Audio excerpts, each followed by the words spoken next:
It was a Tuesday when Greg said it. Just like that, between bites of leftover chicken casserole, the words fell out of his mouth like they didn't mean anything. I've always had doubts, Helen. I think it's time for a DNA test. At first, I thought he was joking. 15 years of raising Matthew together. Sleepless nights with colic, school projects, ER visits for a broken arm. 15 years of being a team.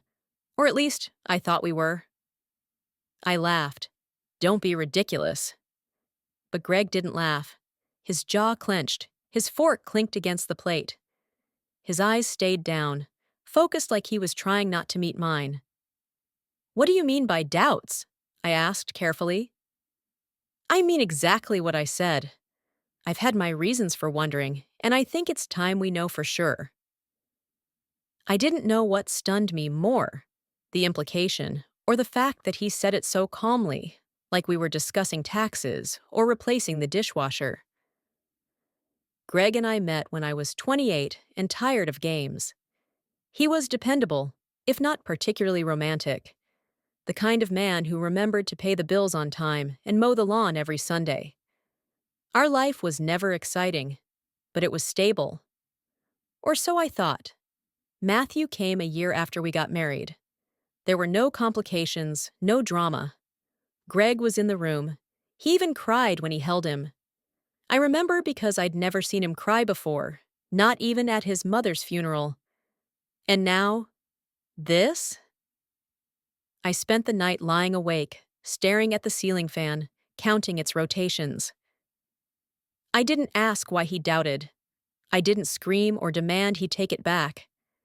I just lay there next to him, listening to his steady breathing, like he hadn't just thrown a grenade into our lives. 2 days later, we were at the clinic.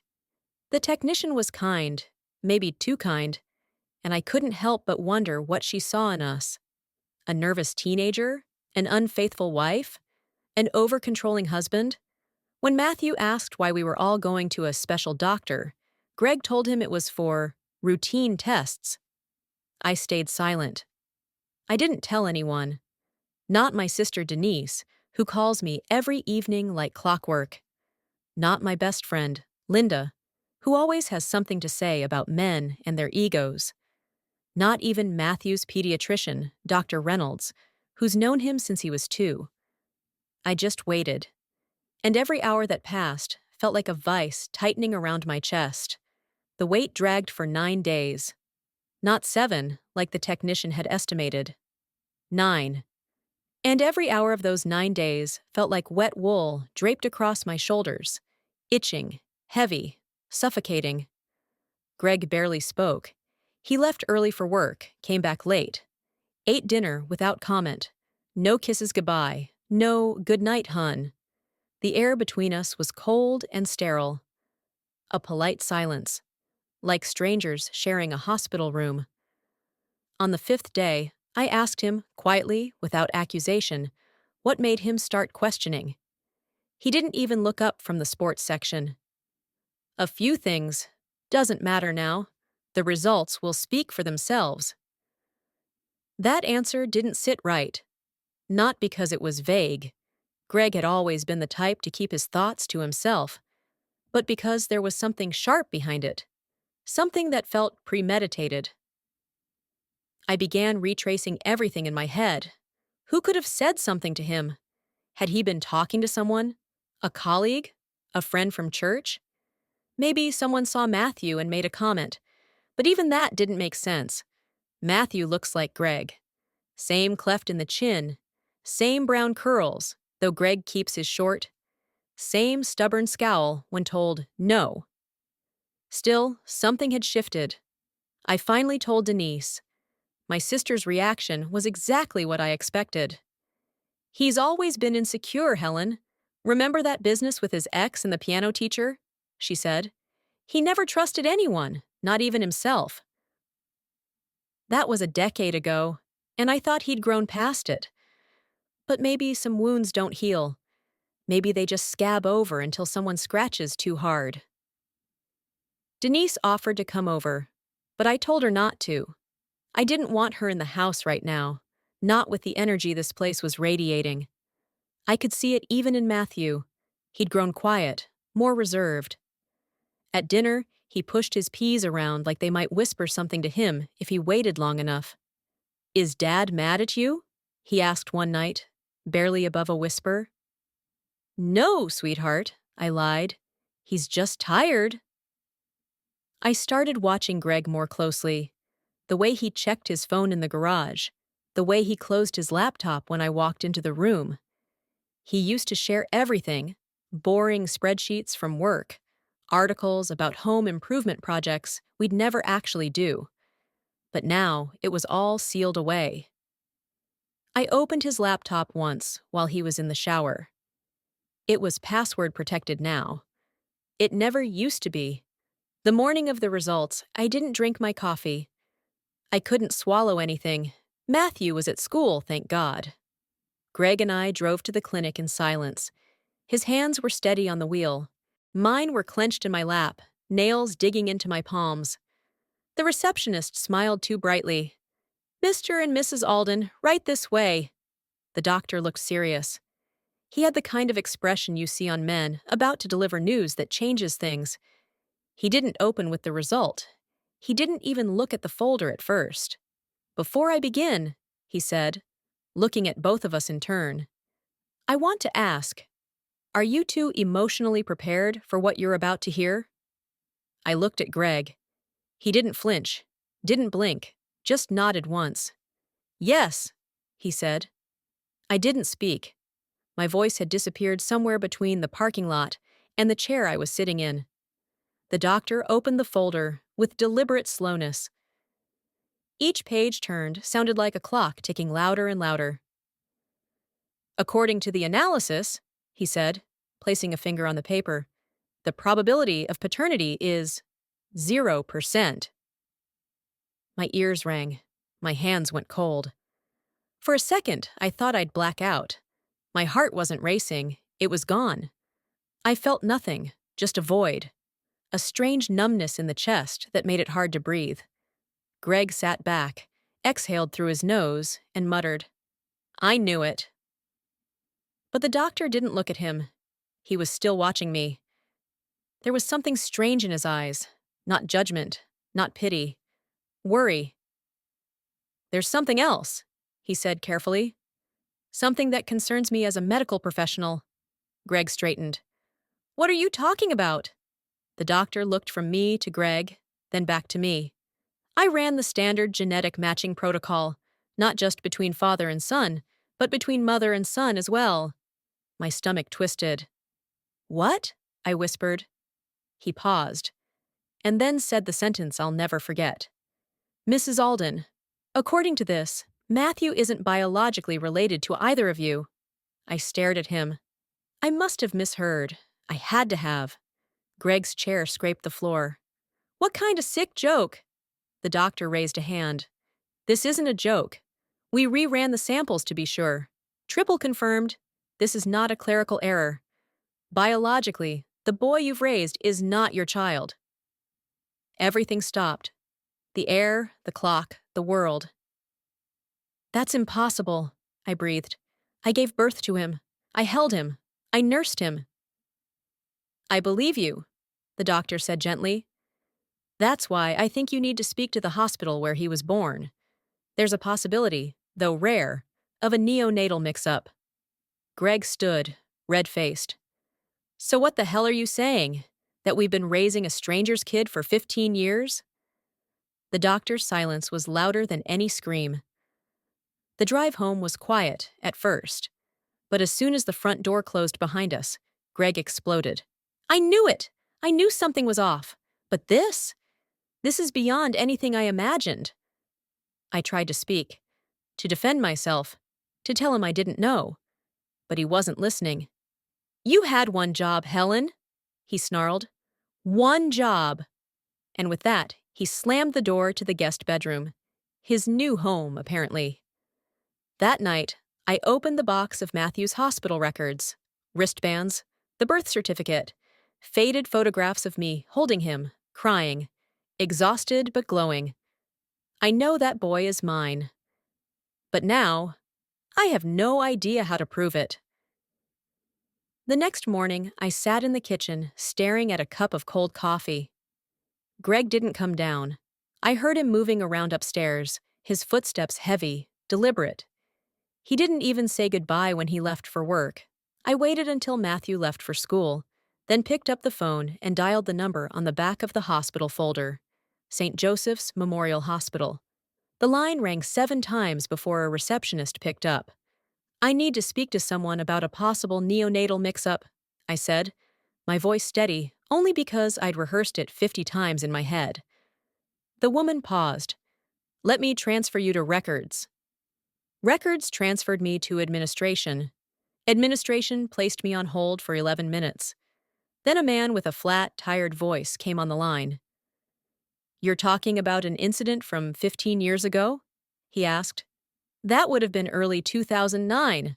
Our records only go back 10 years in our system. You'd have to submit a formal request, possibly even a subpoena." "A subpoena? You can't just look up who else gave birth that day?" He sighed. "I'm sorry, ma'am. I really am. But even if I wanted to help, HIPAA regulations prevent me from sharing any identifying information about other patients." "Of course. Privacy laws." What a joke. My whole life was unraveling, and I was being asked to file paperwork like I was applying for a library card.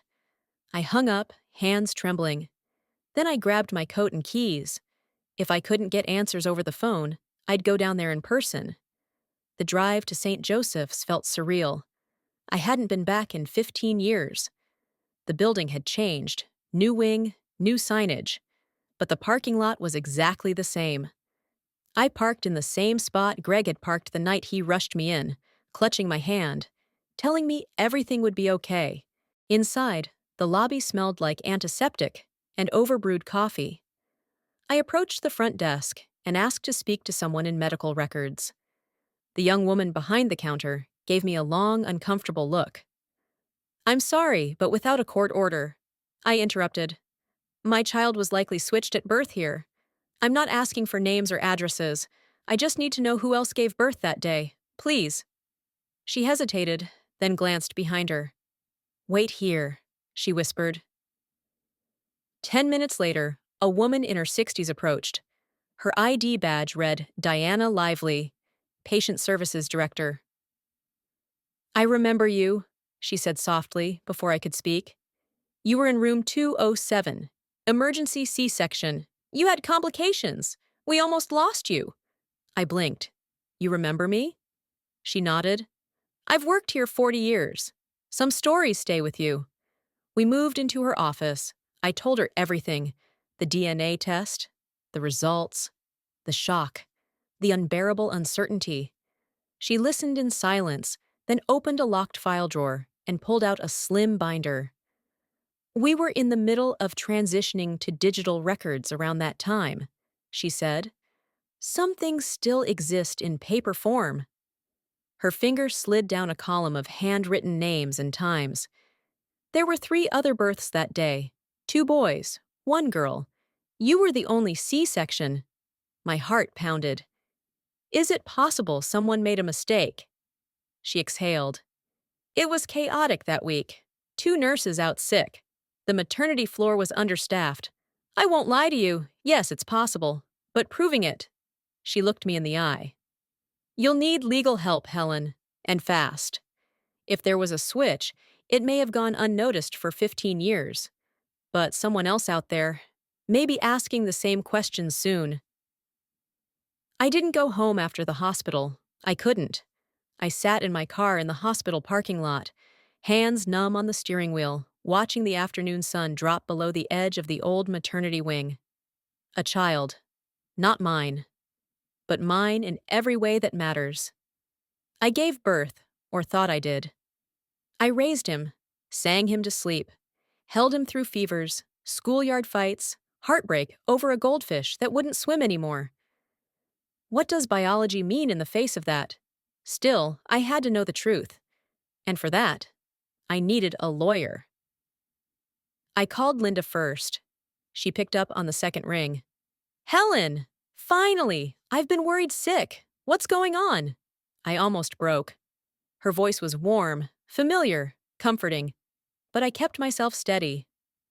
I need a name, a lawyer, someone good, someone who won't laugh at me when I say my child might have been switched at birth. There was silence, then a pause. You're serious? I'm dead serious. She didn't ask questions. Call Nathan Marks. He's not cheap, but he's handled some weird hospital negligence cases before.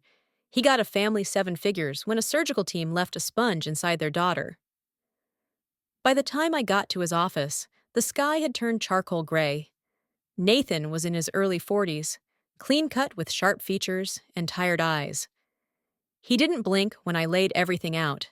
DNA tests, the doctor's reaction, Diana Lively's hesitant admission. I've heard of 2 other cases like this, he said, flipping through a yellow notepad. In both, it took months to get access to the delivery logs. One case found a child 2 counties over. The other, they never located the biological parents. And what happens if the other family finds out first? Nathan looked at me, level. Depends on what they want. Custody, contact, sometimes just answers.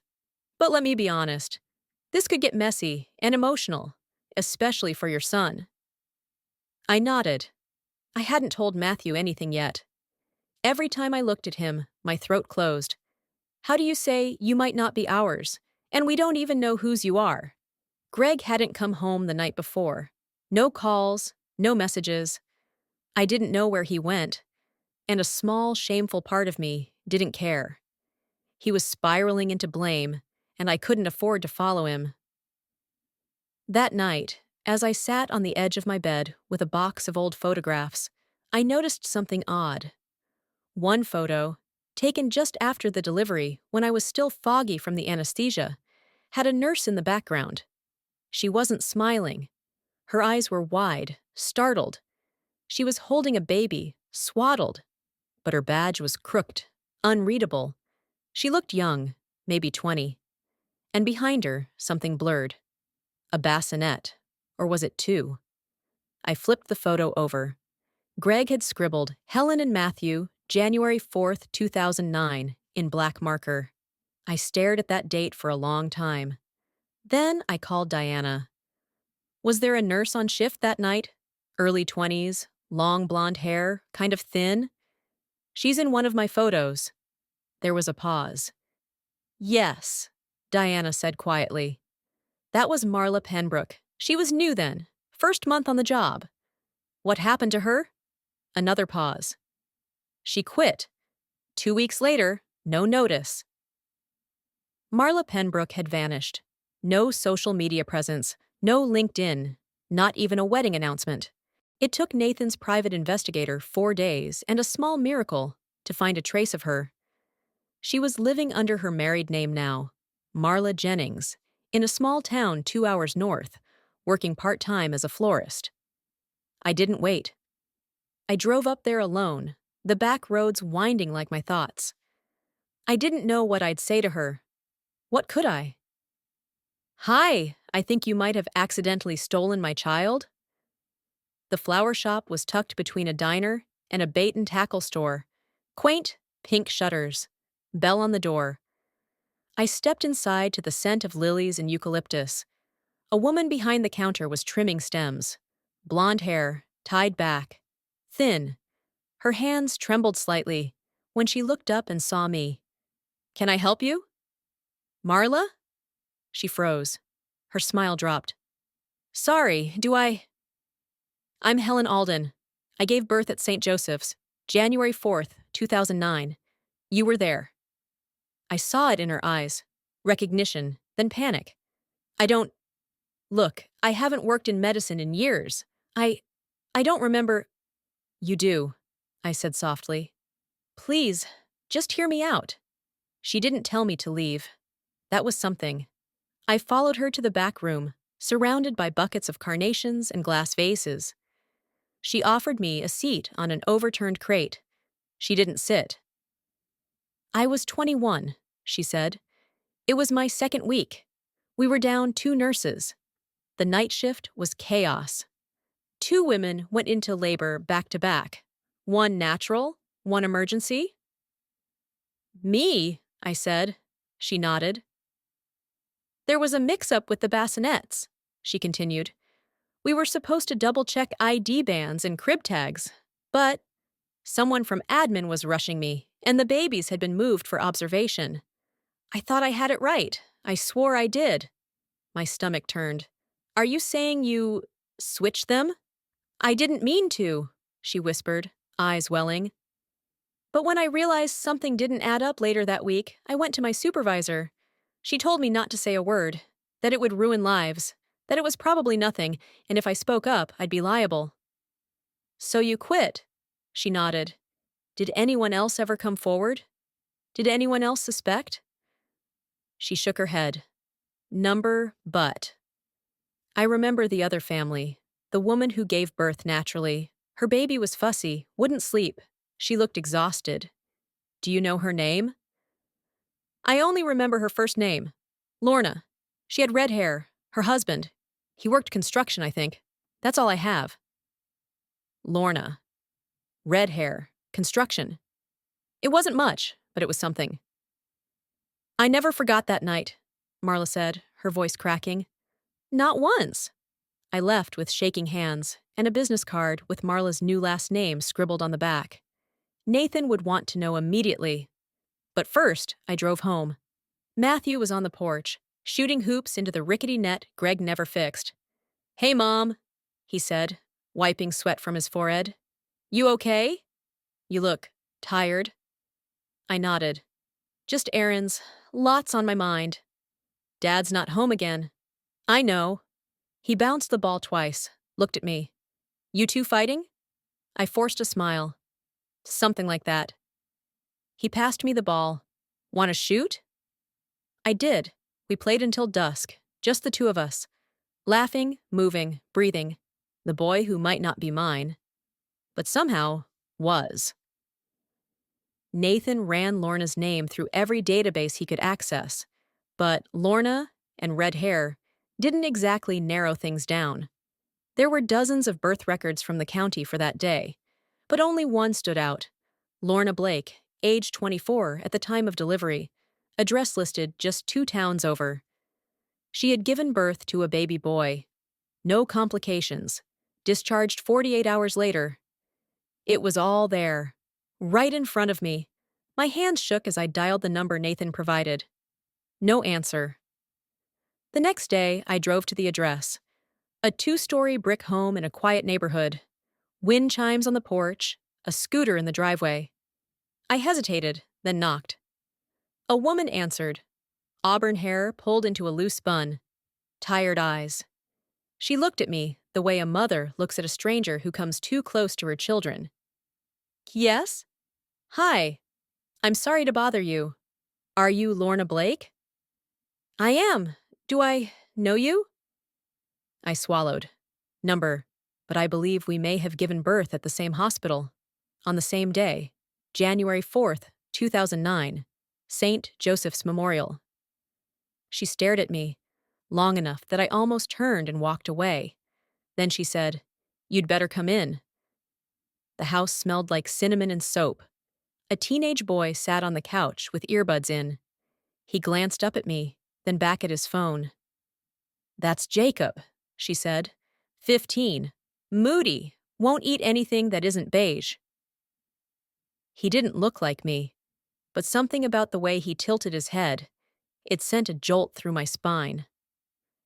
I know this is going to sound crazy, I began, but I recently found out that the boy I raised might not be biologically mine, or my husband's, and that there may have been a mix-up at the hospital. She paled. Wait, you think Jacob? I nodded. I know how insane it sounds, but the DNA test came back, and a nurse has confirmed there were inconsistencies that night. I don't want to cause trouble. I just want answers. Lorna sat down hard on the armrest. I always wondered, she whispered.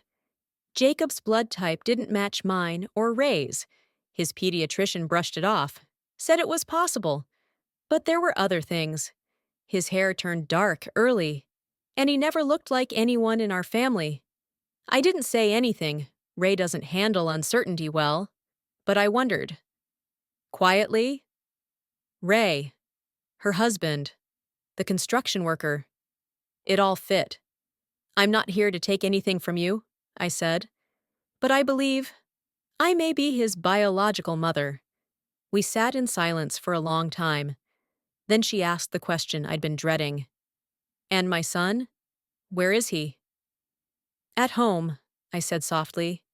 His name is Matthew. He's smart, kind, plays basketball. He doesn't know anything yet. She nodded, pressing her fingers to her lips. Her eyes shimmered. You're the first person I've ever said this to, she said. But I had postpartum depression. Bad. For months. I always thought it was something in me, like I couldn't bond properly. But maybe it was because I knew, somewhere deep down, he wasn't mine. I wanted to cry, scream, hug her, something. Instead, I asked, Would you be open to a DNA test, just to confirm? She nodded. Later that night, I sat on my porch, watching Matthew shoot hoops again. I tried to imagine Jacob in his place. I couldn't. I didn't want to. Matthew was mine. No test could change that. But I had to face reality. If the results came back as I suspected, we were standing on the edge of something irreversible. And Greg? He hadn't come home in 3 nights. I checked his credit card logins through our shared account. One charge at a motel across town. Another at a restaurant I didn't recognize. A third for a single bouquet of roses. He wasn't alone. The DNA tests came back in 3 days. I asked Nathan to call me with the results. I couldn't bear to open another envelope. His voice was steady on the phone. Jacob is your biological son, and Matthew is Lorna's. I sat on the floor of my living room and cried until my throat was raw. Not for the science, not for the proof, but for the way everything I thought I knew about my life had been built on a stranger's mistake. I still hadn't told Matthew. Every time I looked at him, I imagined that moment. The moment his whole world would come crashing down. The mother he adored wasn't his. The father who'd abandoned him couldn't even look at him anymore. And a stranger, some boy he'd never met, was walking around carrying a truth none of us had asked for. I didn't sleep that night. The next morning, I took the day off work and drove to the motel listed in Greg's transaction history. He answered the door, shirtless, surprised. Helen! Behind him, a woman emerged, maybe early 30s. Dark hair, bathrobe. She wasn't even trying to hide. You're not even going to deny it, I said. Greg rubbed the back of his neck. It didn't mean anything. I laughed. Motel stays, flowers, meals? Sounds like it meant something. She listens to me, he snapped. She didn't lie to me for 15 years. The slap came before I knew I'd moved. My palm stung. I didn't lie. I bled in that hospital. I held our son, yes, our son, and loved him with everything I had. That DNA test didn't change that. You ran, Greg. You hid behind a younger woman because the truth scared you. He didn't speak, just turned and walked deeper into the room, like I was the problem for showing up. I drove home in silence. Lorna had texted me earlier. Jacob's asking questions. I haven't told him yet. Maybe we should meet. We arranged a time, Saturday, neutral ground, a park near the city limits, a quiet spot with open space and no one to overhear if things got emotional. Saturday came with gray skies and cold wind. I brought Matthew, telling him only that he was meeting someone important. He wore his favorite hoodie. His hands were stuffed deep in the pockets. Jacob and Lorna were already there. Jacob looked taller in person, leaner, more angular.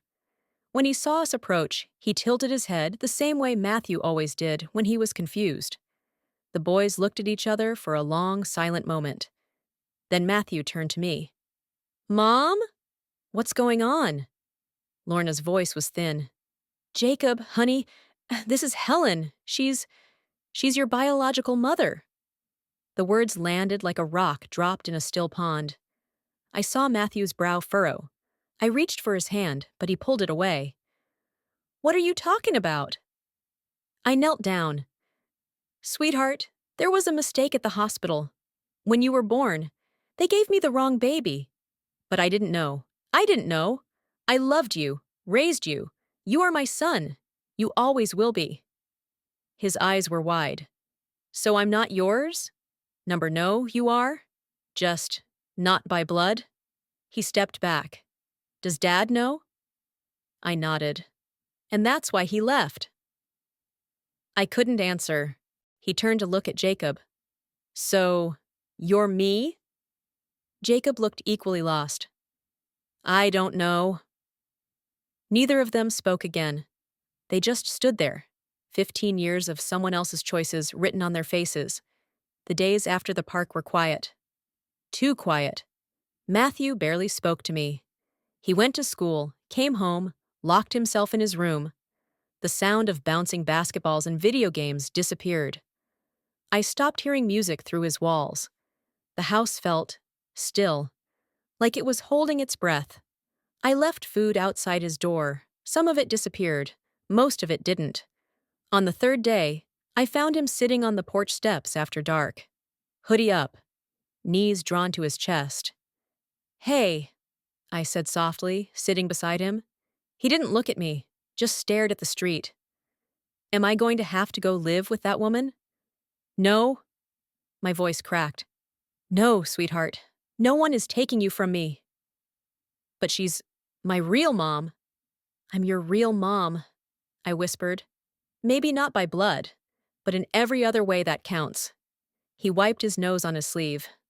I don't know who I am anymore. I placed a hand on his back, and this time, he didn't pull away. Neither do I said. But maybe we can figure it out together. The next morning, I met with Nathan again. He drafted the first letter to the hospital, official notice of legal action. The tone was clear. We know, and we're not staying quiet. They'll stall, he warned. They always do. But now that we've confirmed the error, it's just a matter of pressure and persistence. I asked if we could involve the other family. Lorna hadn't mentioned a lawyer yet, but I didn't want to go to war without her knowing. Nathan hesitated.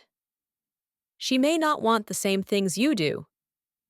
I'm not trying to take Jacob from her, I said. I just want to know him. That afternoon, Lorna called.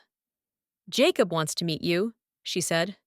Properly, he has questions. I smiled despite everything.